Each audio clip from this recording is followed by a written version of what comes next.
Plain क्रॅशमध्ये वाचण्याचे chances खूप कमी असतात. मग विमानात प्रत्येकाला पॅराशूट का देत नाही?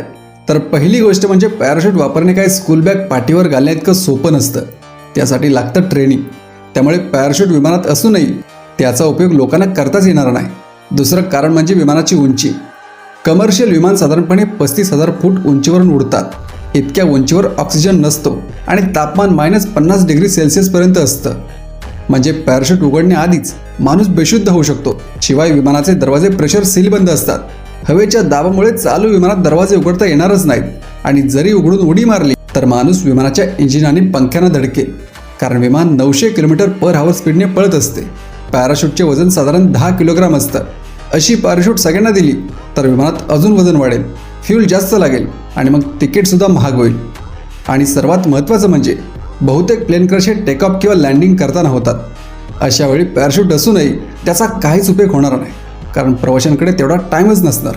त्यामुळे विमान कंपन्या पॅराशूट देण्यापेक्षा विमानाच्या सेफ्टीवर जास्त पैसे खर्च करतात. तुम्हाला काय वाटते? भविष्यात अशी एखादी टेक्नॉलॉजी येईल का की ज्यामुळे प्लेन क्रॅशमध्ये लोक वाचतील?